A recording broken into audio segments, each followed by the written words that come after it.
Dark Diva and the Whiskey Diva. This is number 7 in our Whiskey Diva series, and we're doing a tasting today of Kilbeggan Irish Whiskey. Now, interestingly enough, if you've just seen the Bushmills that I did earlier, and they claim they're the oldest licensed distillery in the world. And they got their first charter to, or license to distill in 1608. Kilbeggan claims they're the oldest licensed distillery in Ireland, and they got their license in 1757. Now, I'm not sure, there's always little things that you can say, well, we were the oldest because of this and because of that. I am not getting into that. They've been around a long time. So, again, does that 100+ years make that much difference? I don't think so. It really doesn't have a lot to do with the taste. The taste is how they're making it now. And, they're using the formulas now, the process now. They do have a classic, like, I think nearly 200-year-old pot still that they still use. Interesting. If it works and it's good, why change the method? A few differences that they do talk about compared. Now, again, what is considered traditional Irish whiskey depends on who you talk to and what their traditions are. For example, the malted, a mix of malted and unmalted grain, that's considered traditional Irish whiskey. But Bushmills makes theirs with all malted. Okay? Triple distilled. That is normally a hallmark of Irish whiskey. Most all of them are. Kilbeggan is not. Kilbeggan is made with a mix of malted barley and cereal grains, and then it is double distilled, okay, rather than triple, which is typically Scotch is double distilled. American bourbon tends to be single distilled, as a rule. Again, as a rule is, as a rule means most of the time, but not always. There are exceptions to every rule, and sometimes the rule is the exception. Not going down there, just pointing that out, but not really going to get involved in that, what's better and what's not. They all have their unique place, I think. And the truth is, do you enjoy it or not? How it's made, it's interesting and it's nice to be able to share. And if it gives you some, if you really think the flavor is absolutely superior, then it probably does have some effect on it. I can say this is good. My friend Joe was telling me about Kilbeggan and highly recommending it. Interestingly enough, for example, Total Wine & More doesn't carry Kilbeggan. I got this at Joe's Fine Wine and Spirits. And it depends on where you go. It's a bit different. It's good. I would not put it on the same level as the Bushmills 10-year-old single malt. This is more comparable. Well, and it's also price-wise. It's more comparable with Black Bush, regular Jameson's, which is up in that price range now.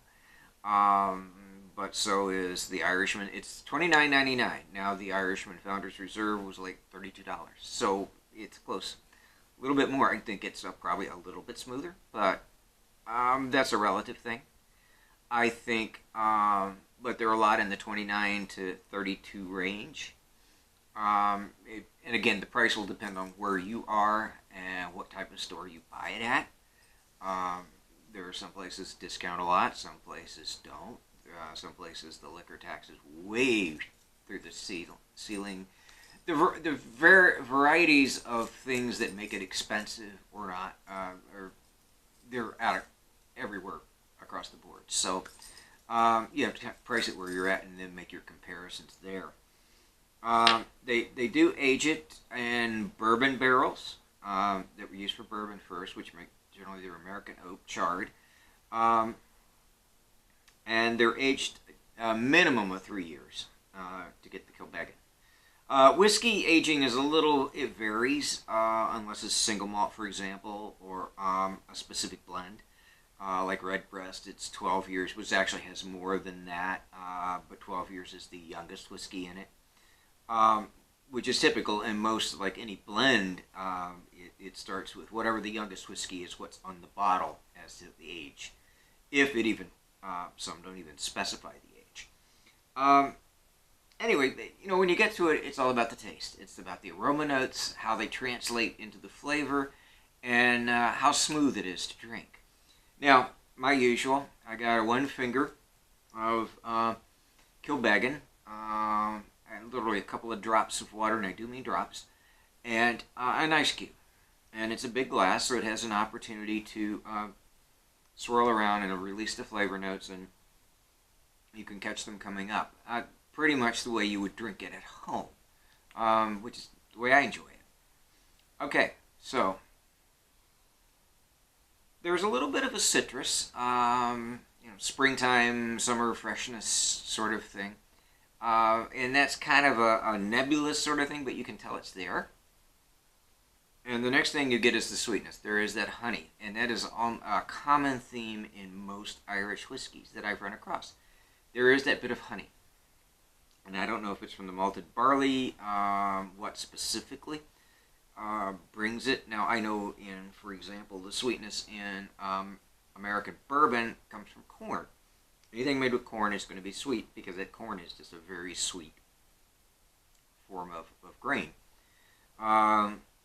But this is different. Again, this is coming from the barley. I don't know which cereal. They don't tell you which cereal grains.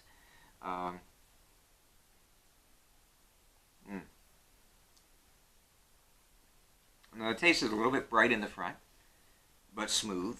And there is that sweetness, the honey, again. And that kind of flows throughout. It sits easy on the tongue, rolls back very nicely. It's a very smooth drinking. And again, I think that's one of the hallmarks of Irish whiskey. Well, good whiskey, any really good whiskey should be smooth. Not always, but smoothness is a relative term. Again, what suits your palate? But I have found that this is very smooth. It's a little on the sweet side. Not bad. I mean, I love bourbon, so the sweetness doesn't bother me at all. It's a little sweeter than some of the other Irish whiskeys, just a little bit. And we are talking, very small amounts. But depends on your sensitivity to it and how much you like or don't like it. I have no problem with it at all.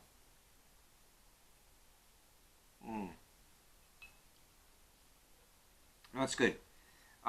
So anyway, something for you to think about if you still have time to get out to the package store or the state liquor store, whatever they call it where you're at. You can pick up some Kilbeggan for tomorrow or tonight even. And now this is one more you could, this is in the price range where it's not bad. You can share. That's like, okay, you can get it for a party. If you're having a bunch of people over, you can get the Kilbeggan. And it won't, make you go broke. Whereas, like, Redbreast and Bushmill single malt, no, you're probably not going to buy that for everyone. Okay, if you're having a large crowd, got a small group, sure. Again, it's all relative. So, thank you for tuning in, and hope you have a very happy St. Patrick's Day, and be safe out there, please. And as always, well, normally I would say cheers, but because we're on the doorstep of St. Patrick's Day, and tomorrow, if I do any, I'm going to do the Irish equivalent of cheers. Health, sláinte.